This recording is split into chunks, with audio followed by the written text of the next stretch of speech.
बिस्मिल्लाहिर्रहमानिर्रहीम। अस्सलाम वालेकुम। कैसे हैं आप सब लोग। आज मैं आपको हकीम लुकमान का एक वाक़या सुनाने जा रही हूँ। गौर से सुनिएगा और पूरा सुनिएगा। एक दफ़ा हकीम लुकमान ने अपने बेटे से कहा कि हर मुसीबत में भलाई और हर तकलीफ़ में बेहतरी है। तो बेटे ने कहा कि वालिद साहब, मैंने आपकी ये बात सुन तो ली है, मगर अभी मेरा इस बात पर ईमान पुख्ता नहीं हुआ। मुसीबत में भलाई, भला ये कैसे हो सकता है। बेटे की यकीन दहानी में पुख्तगी पैदा करने के लिए हकीम लुकमान ने वक़्त के नबी की रहनुमाई हासिल करने के लिए तवील सफ़र का इरादा किया। चुनाचे वो बाप बेटा तवील सफ़र पर रवाना हो गए। वो एक वीरान जंगल में गुजर रहे थे। शदीद गर्मी थी, खाना पीना रास्ते में ख़त्म हो चुका, खच्चर भी थक चुके थे, प्यास की शिद्दत लगी हुई थी और दोनों बाप बेटा खच्चरों से नीचे उतर आए। यहाँ फिर वो पैदल चलने लगे। अब अचानक थोड़ा सफ़र तय करने के बाद उनको सामने कुछ धुआं और साया सा नज़र आने लगा।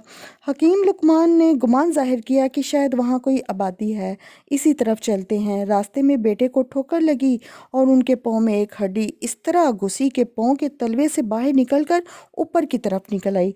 हकीम लुकमान का बेटा दर्द की शिद्दत और तकलीफ़ से बेहोश होने वाला हो गया और वो ज़मीन पर गिर गया। सख्त तकलीफ़ में उन्होंने उसकी आंखों में आंसू आ गए। आपने अपने बेटे को सीने से लगाया और अपने दांतों से वो हड्डी निकालने लगे। फिर काफ़ी मुशक्क़त के बाद वो हड्डी निकल आई। अब हकीम लुकमान का बेटा शदीद तकलीफ़ में अपने वालिद से अर्ज़ किया, आपने तो फरमाया था कि हर मुसीबत में भलाई और हर तकलीफ़ में बेहतरी है। तो अब ये देखिए, मेरे दर्द की शिद्दत को देखकर तो आपकी आंखों में भी आंसू आ गए। हमारे खाने पीने की तमाम इश्या ख़त्म हो चुकी हैं। प्यास इस कदर है हमें इस जंगल में, अगर हम यहाँ ज़्यादा देर रहे तो हमारी मौत वाक़या हो जाएगी। अब आप ही बताएं कि इस मुसीबत में कौन सी भलाई है, कौन सी बेहतरी है। हज़रत हकीम लुकमान ने इरशाद फरमाया, बेटा, इस मुसीबत में भी तुम्हारे लिए कोई बेहतरी है। हो सकता है इस छोटी मुसीबत में तुझे मुब्तला करके तुझसे कोई बड़ी मुसीबत अल्लाह ताला दूर करना चाहते हों। अभी वो आपस में ये बातें कर ही रहे थे कि सामने से जो उनको हज़रत हकीम लुकमान ने नज़र उठाई तो देखा कि जो धुआं नज़र आ रहा था वो अब ख़त्म हो चुका है और घोड़े पर सवार सफ़ेद लिबास ज़ेब तन किए हुए एक शख्स नज़र आया जो तेज़ी से उनकी तरफ आ रहा है। वो तो बिल्कुल करीब आया तो उनकी नज़रों से फिर ओझल हो गया, अचानक से गायब हो गया। फिर एकदम से आवाज़ आई, मैं जिब्राइल हूँ और मुझे सिर्फ़ अम्बिया अलैहिस्सलाम और मुकर्रब फ़रिश्ते ही देख सकते हैं। मुझे अल्लाह ताला ने हुक्म दिया था कि मैं इस शहर को जाकर और इसके आसपास के लोगों को ज़मीन में दफना दूँ और मुझे खबर देगी कि तुम बाप बेटा इसी शहर की तरफ आ रहे हो।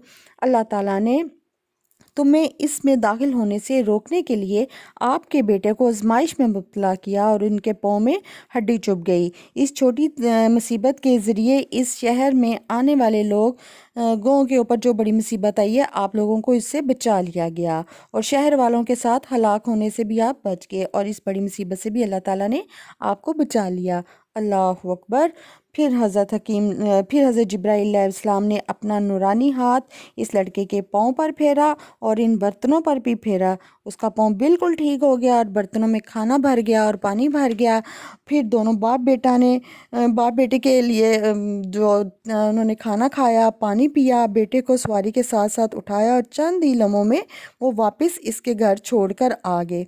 प्यारे दोस्तों, याद रखो, जब भी किसी मुसीबत में मुब्तला हों तो हमारे रवैये ये होने चाहिए कि ये मुसीबत किसी बड़ी मुसीबत को टालने के लिए है और इस मुसीबत में हमारे लिए कोई बेहतरी ज़रूर है। दुख मुसीबतें आती रहती हैं, इसीलिए हमें किसी बड़ी मुसीबत से बचाएं और वो मुसीबत दरअसल छोटी मुसीबतें जो हमें लगती हैं वो किसी बड़ी मुसीबत को दूर करने के लिए आती हैं। अब चूँकि हमें वो बड़ी मुसीबत नज़र नहीं आती, इसलिए हम छोटी मुसीबत को ही बड़ी मुसीबत समझ लेते हैं और फिर हम गिले शिकवे करने शुरू कर देते हैं।